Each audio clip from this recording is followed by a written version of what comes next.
Hey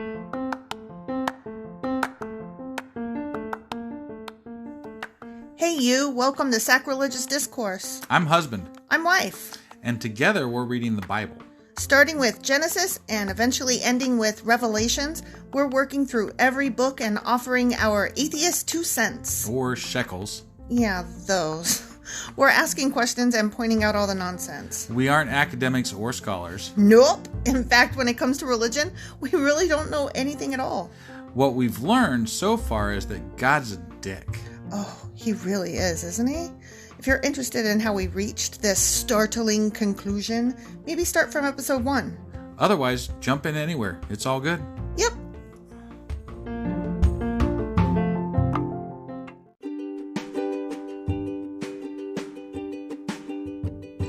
Hey wife, we just got a new sponsor. It's Anchor. They must think we're doing something right because they picked us back up. That's amazing. Want to hear something even more amazing? Yeah? I actually know what they are. You are full of shit. I'm calling your bluff. Tell me about Anchor. Okay, so Anchor by Spotify is the easiest way to make a podcast with everything you need all in one place. I'm actually surprised you knew that, but did you also know that Anchor has tools that allow you to record and edit your podcast right from your phone or computer? Yes, because I see you do that on your phone all the time and it looks pretty simple. It really is, and when hosting on Anchor, you can distribute your podcast on listening platforms like Spotify and Apple Podcasts. But I use CastBox. Yeah, darling, I know you like CastBox. It gets distributed there too, and lots of other platforms as well. And how much are we paying for this awesome service? Absolutely nothing.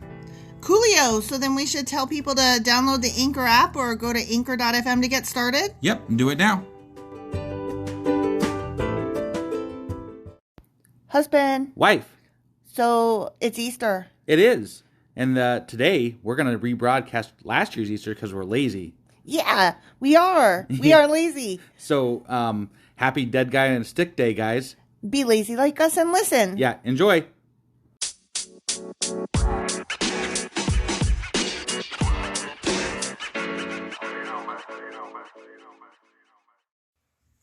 Husband. You already did that. Oh, yeah.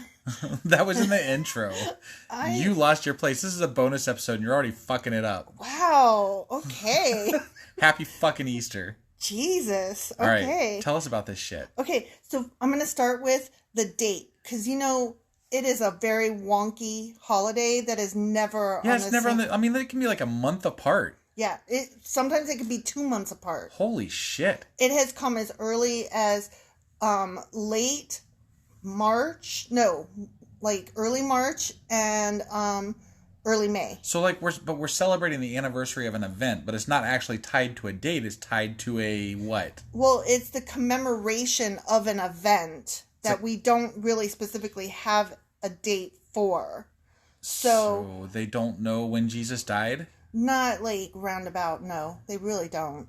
I mean, they wrote a lot about it. You'd think they'd know when that fucking happened. Okay, but that happened before the modern day calendar was done, and so they didn't have a date for it. They're like, happened about this time. It was yeah.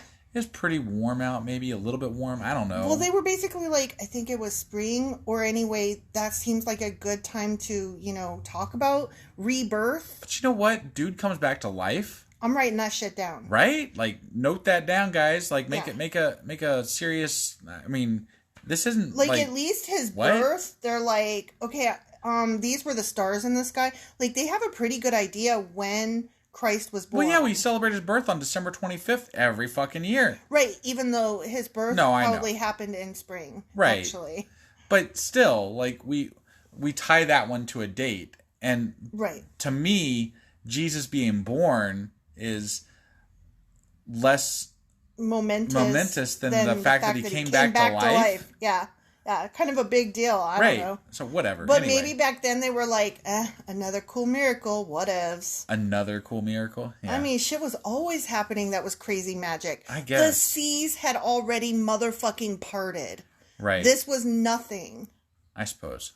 Okay. All right, well, tell us about these dates. Okay, so Easter and the holidays that are related to it, such as like, what is that, like Monday or something? And Monday. That Wednesday. I have no idea what you're talking Holy about right Friday. Now. Okay, so there's all these like Palm Sunday? Yeah, there's one of those too. Yeah. Like there's all these holidays around Easter. I didn't bother remembering what those are called. Oh my God. No, it's not. You did all this research and you didn't look those up? I don't care about them. Do you? Oh, I mean, not really. I mean, it's but not. There's Palm Sunday. Right. But these are not pertinent to what I am discussing here. Okay. Other than that, so there's Easter and then all of the holidays around Easter that are Easter-y. Got it. Maybe we'll cover Palm Sunday next year. Maybe. Yeah, actually, that's a good idea because I probably should have looked that up. But but I don't care. Okay. So there's all these Easter-y holidays. And ones like Easter, they are called movable feasts because they do not fall on a fixed date and they do not follow only the cycle of the sun. Meaning, like all the other ones that you already said, they have a specific date. Those are based on the cycle of the sun, which is, once a year. Okay. Okay? All right. So we call those solar holidays. Okay. Because whatever. Okay. Rather, its date is calculated based on a lunar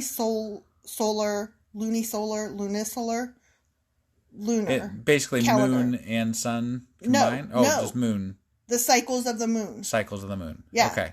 Yeah. Okay. Sounds very pagan.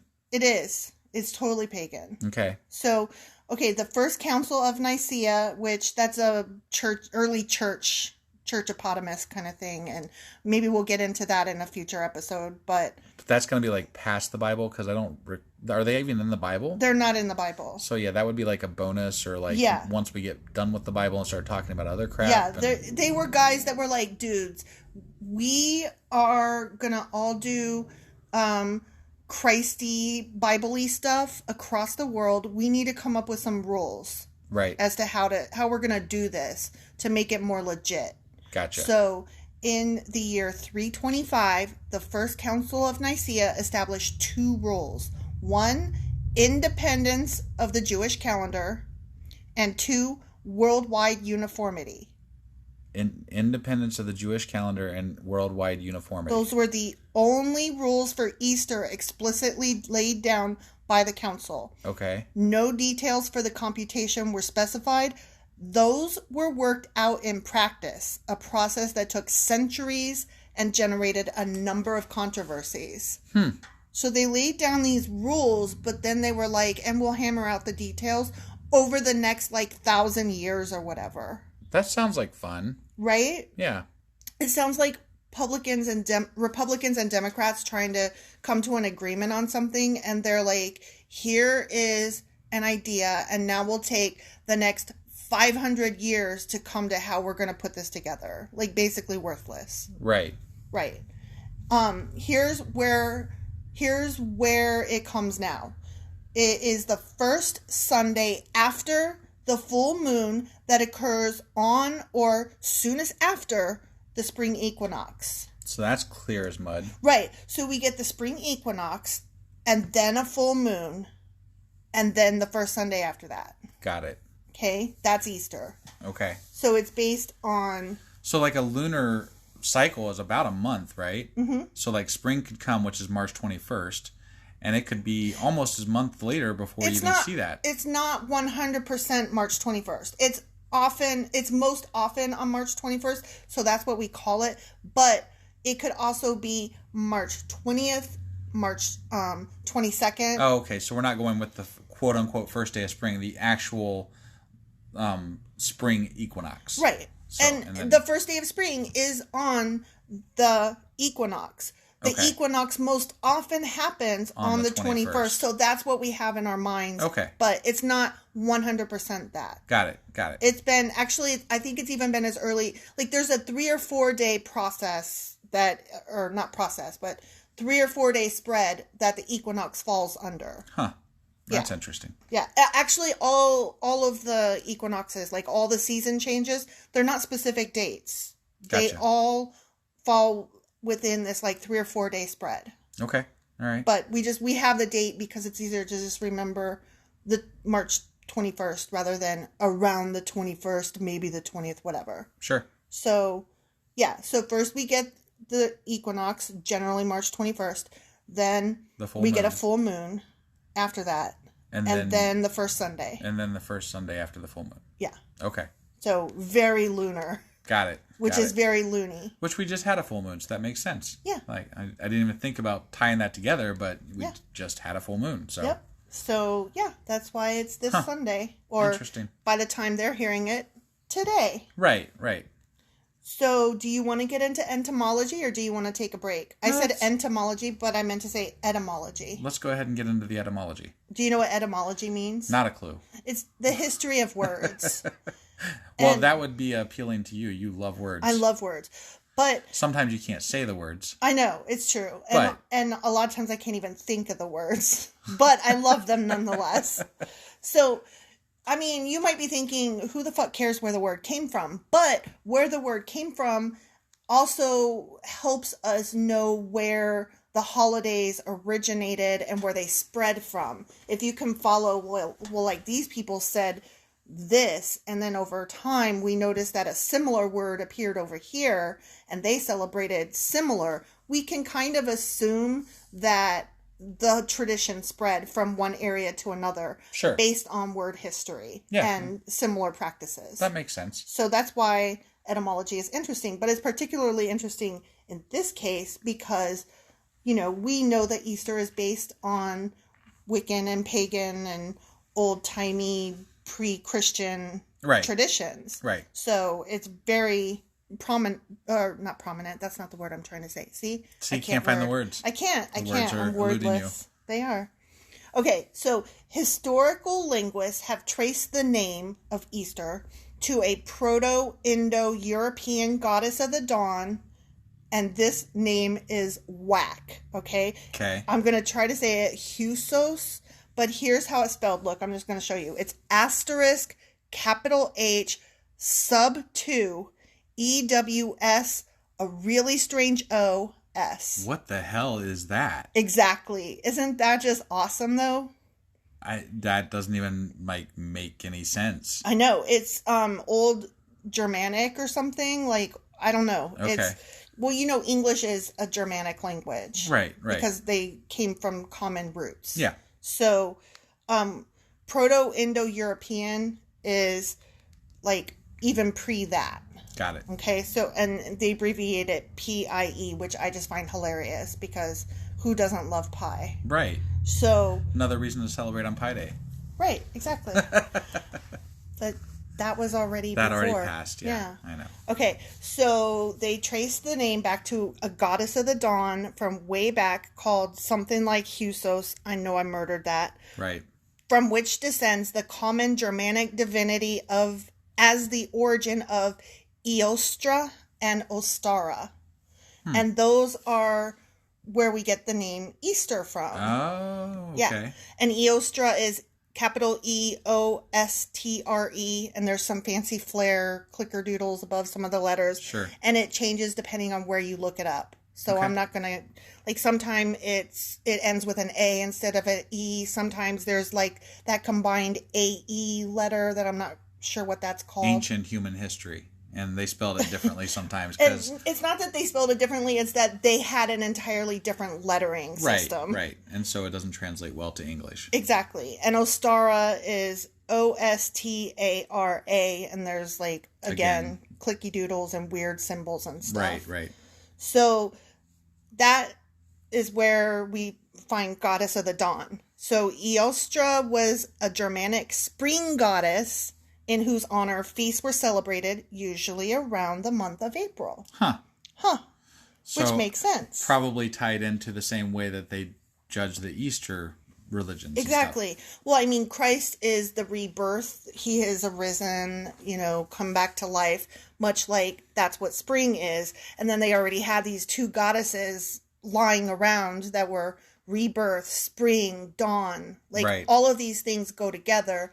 And so it just made sense that they would all get tied in. And I'm guessing this is some sort of a compromise with, like, non-Christians to, like, try to tie them in to bring them into the fold for Christianity. Right. And say, hey, we're still going to celebrate these things and spring equinox. It's just going to call it something different. Right. And kind of like wean them into the Christian religion. Exactly. Gotcha. In Latin and Greek, the Christian celebration was and is. This is where we tie it in to Old Testament and New Testament. This blew my mind. Okay. I don't know if you remember at the time that we were talking about Passover. Yeah.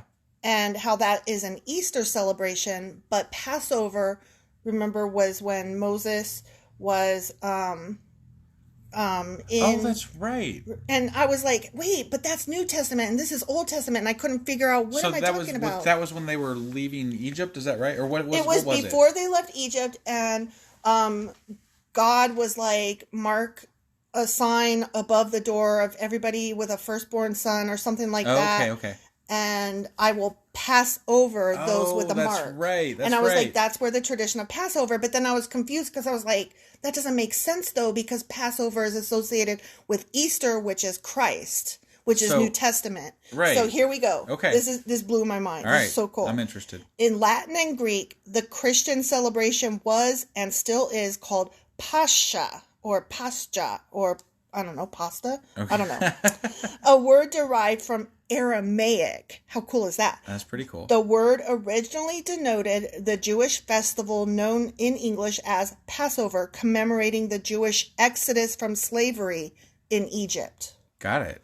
So they tied Passover and Easter together. They tied the Old Testament and the New Testament together. So wait, this sounds a little bit like they needed a reason to bring in the Germanic tribes and the pagans and stuff like that. Mm-hmm. And so they took a religious holiday that they celebrated that was very pagan and based on lunar cycles and mixed it with a Bible and newer, a Christian holiday or Jewish holiday that was Passover. Yeah. And decided, okay, we're trying to bring these guys together, and so let's have this thing called Christianity that goes 1, 2, 3, go. We got Germanic and pagan holiday here, and we're gonna take Passover here, and we're gonna kind of squash it all together. Yeah, and that's exactly what they did. That's crazy. Right? I told you I was gonna tie it up though. That's How really cool is that? Yeah. That's really cool. I was excited. I'm sure there's way more to it than that. Yeah, like, definitely. We're not like scholars, so don't take our word. We're just kind of like, this is like tip of the iceberg research that we did. Okay, I'll be totally honest. I got all this off various pages of Wikipedia because I don't care enough about this stuff on a personal level to do deep research and read texts and all that. I mean... Well, we start from the premise of knowing that it's all bullshit. Right, exactly. So, from there, it's just interesting to find out how we got this bullshit. Exactly. Right? I mean, that's essentially what we're looking for. Yeah. So, that was really cool. I like that. Yeah, that was neat, right? Yeah. Okay.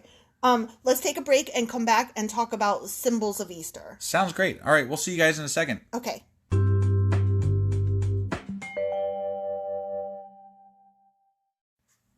Okay, so what do you think of when you think of Easter? I mean, the Easter bunny, Easter eggs, candy. Yeah. I mean, for me, that's pretty much it. Yeah, I mean, coloring the Easter eggs, that's always our ritual that we do. Yeah, so, that's fun. I mean, that's still Easter eggs, but it's, hiding the Easter eggs. Yeah, you gotta hide them, and then you gotta find them, and, and then you gotta eat all them. that crap, and then you gotta eat Easter baskets. You have to eat them, though, by rolling them in salt. Or making tuna salad out of them. That's only something I've done since I've been with you. Whatever. But salt and eggs. There's nothing better on Easter than salt and hard-boiled eggs. No, I agree. But then, you eat a few and then you're like, I can't eat this whole 5 dozen eggs. Oh, God, no. That's why you make tuna salad with the rest. Yeah, no, that's a great tip for everybody there. Yeah. Maybe no. I mean, it's nothing we did when I was growing up, so I didn't know that. What did your mom do with the excess eggs, or did you only color I think we ate them over a couple of days, and then my God. And then your poop must have stank. I mean, ugh. I can't even imagine eating that many eggs. I don't know. It was good stuff. That's gross. I love boiled eggs. Don't get me wrong. Right. Okay, so let's talk about symbols. Okay. The first of which on my list is eggs. Huh. Okay. Yeah. In pre-Christian history, eggs were associated with death and rebirth. So they had things Why like death? I don't know, maybe like unfertilized eggs, or maybe like everything that comes with birth is death. You know what I mean? Like as yin and yang kind of opposites. Sure. But also like something that they did was think of the phoenix egg, like the phoenix itself burns up and comes back to life. Right. So eggs were just like a death and rebirth symbol. Sure. Yeah. Okay. Eggs now in general are a traditional symbol of fertility and rebirth, which if you think about it makes sense because we don't really talk about, we do not like death in this. Not at all. In American culture, we don't even take good care of our elderly. Well, that's why everybody, flocks to religion. They want to live eternally. Yeah. So we don't talk about death. Yeah. Death is not a thing that we like. It's not a thing that we recognize. The only thing that death is good for is corporate America business. Wait, why is it good for corporate America business? Because corporate America... you're talking about like healthcare and like... No, not just that. I'm talking about the funeral business. Oh, well, yeah. Oh my God. It's ridiculous. They make so much money off it. It's terrible how much they... Think of all the medical supplies they sell to seniors to keep living. Yeah, exactly. So, exactly. There's that too. So I found it interesting that it used to be death and rebirth, and now it's fertility and rebirth. Like that the egg itself has evolved in the symbology. Like, right. Yeah, that's just very cool to me. Yeah. So decorated Easter eggs are symbols of the empty tomb of Jesus from which Jesus is resurrected. I looked as much as I could, but why though? Right. And I couldn't find anything that satisfied that question. I mean, maybe they decorate... the only thing I can think of is that because he was a prophet of the Lord, maybe they decorated his tomb very... And that is why we decorate our eggs, but why is the egg itself... Well, and again, I'm just kind of hypothesizing here, but...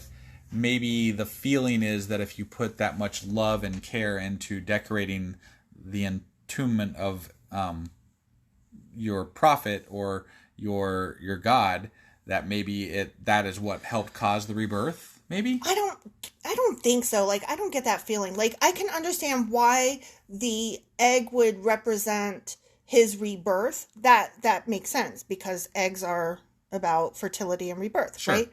But I don't get why specifically the empty tomb. Why is an egg an empty tomb? That sounds like the beginning of a riddle, What do a writing desk and a raven have in common? The other way you could look at it is that the egg, as we do it on Easter, is a dead egg, right? So it is an empty shell of what was once a living thing. Oh, okay. I'll buy that. Right? It seems like you're trying, but... Oh, I'm trying real hard here. Yeah, so. But nobody specified that I could find. Granted, I didn't do hours of research here. Like I said, I'm just throwing out hypothesis here. Yeah. So it's completely in my brain, and that's it. Maybe we'll find out something by next year, and... Yeah. My brain could be complete shit on this, so, My brain is complete shit on this. So one ancient tradition was the staining of Easter eggs with the color red, in memory of the blood of Christ shed as at that time of his crucifixion. Huh. So they found that if you put different dried flowers in water and you put the egg in the water, it would change, dye. It was early dyes. Right. So they would use red flowers to dye the egg red, and that was supposed to represent Christ's blood. That's interesting. Yeah, I thought that was cool. I didn't know that. Yeah. So...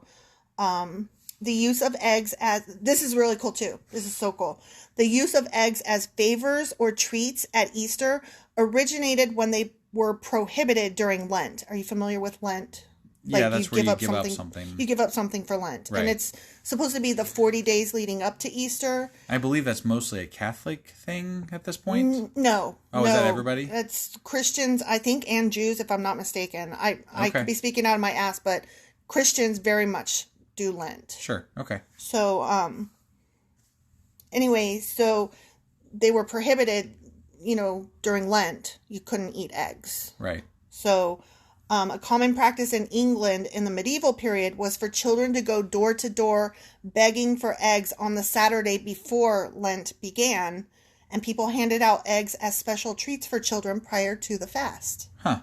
Because they would fast through Lent. Gotcha. So here's another one where they tied in a couple of, like, it kind of became a tradition before it was a tradition. Exactly. And so then they would eat them before, like, oh, I'm about to have to starve to fucking death, so I'm going to pile up on anybody got some eggs, please God. Right. And then also after the 40 days of Lent on the day of Easter, they would present them as part of the meal.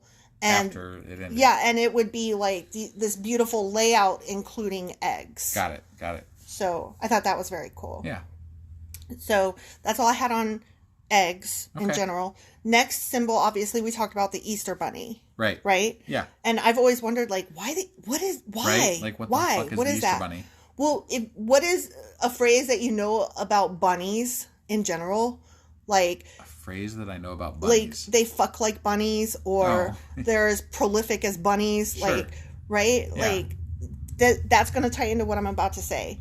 Fucking like bunnies ties into Easter. It does. It does. That's interesting. Right? Yeah. In ancient times, and they discussed hares, which, you know, are similar to rabbits, but not. Okay. Right. In ancient times, it was widely believed that the hare was a hermaphrodite. The idea that a hare could reproduce without loss of virginity led to an association with the Virgin Mary. Okay. And also because they fuck like bunnies and make 100 babies is fertility. Got it. So they were associated with fertility and... Virginity. Yeah. Interesting. Right? Like, who'd have thought? And that's where the Easter bunny got tied in.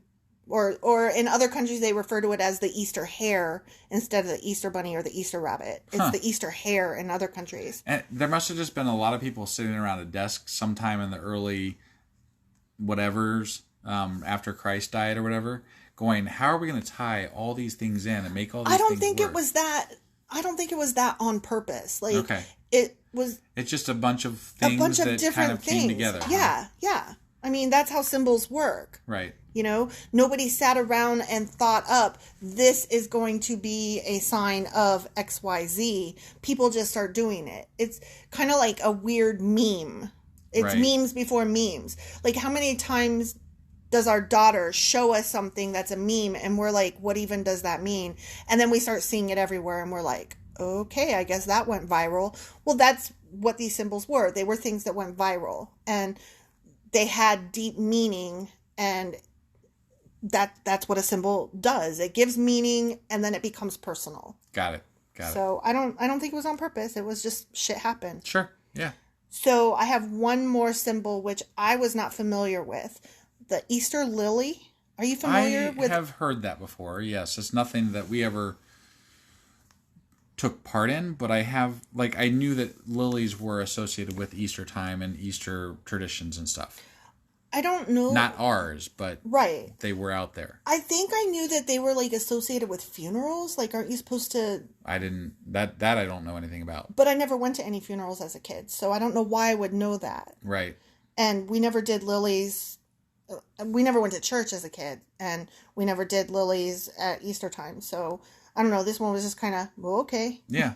Okay. So the Easter lily is a symbol of the resurrection. It has always been highly regarded in the church, as Jesus himself referenced the flower, saying in Luke chapter 12, verse 27, "Consider the lilies, how they grow. They toil not, they spin not, and yet I say unto you that Solomon in all his glory was not arrayed like one of these."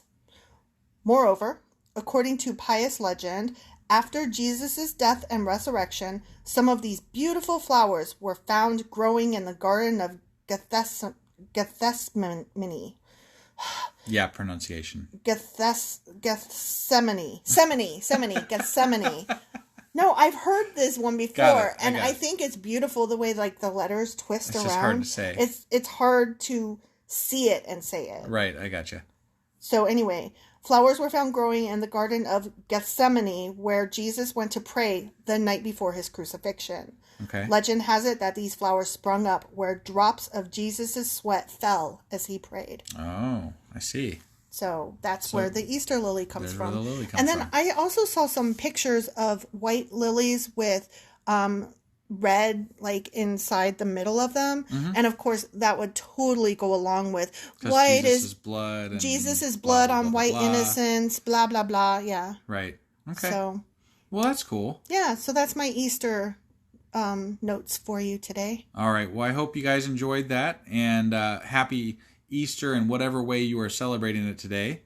If you are. Eat some eggs. You know what?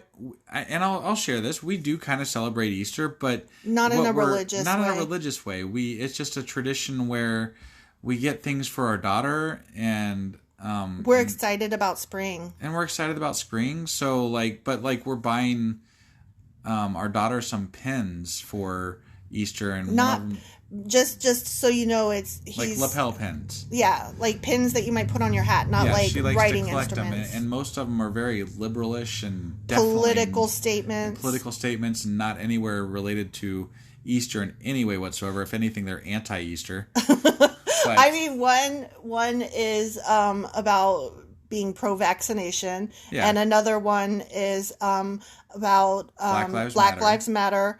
And another one is, I can't we looked remember. at one that said, that was like the letter F on a bomb, so for F-bomb, because she's, whatever.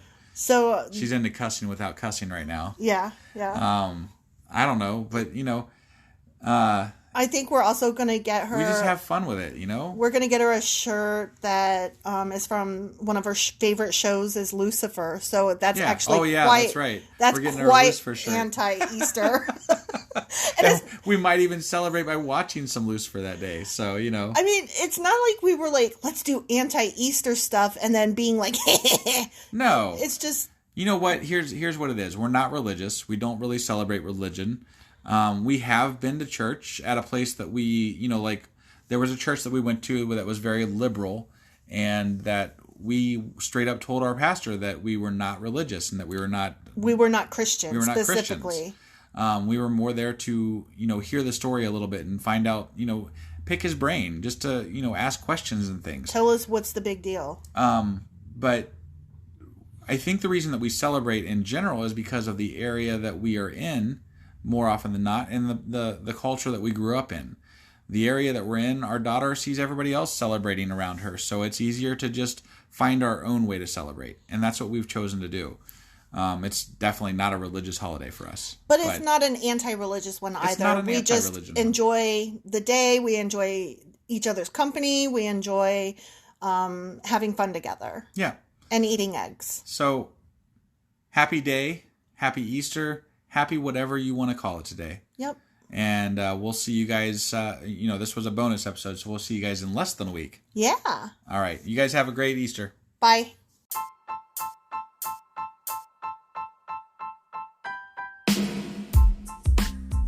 Husband. Yes, wife? Remember how you told me we're on Patreon now? Yeah, why? Because we're starting something new for Patreon members only.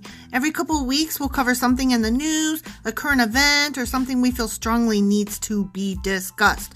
And only subscribers get to hear our discussion. That's right. It's all for our Patreon members as a thank you for their support. Join now for as little as $2 a month to get all of our extra content.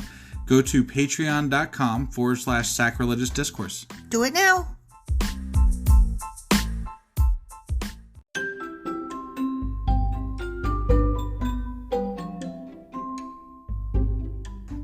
Husband, it's the end. It is indeed, wife. Tell the people where they can contact us. Well, they can get a hold of us via our email, which is sacrilegiousdiscourse@gmail.com. We have Twitter at sacrilegious_D. For D's nuts. Oh, why do you know? Why do you keep doing that? Ugh.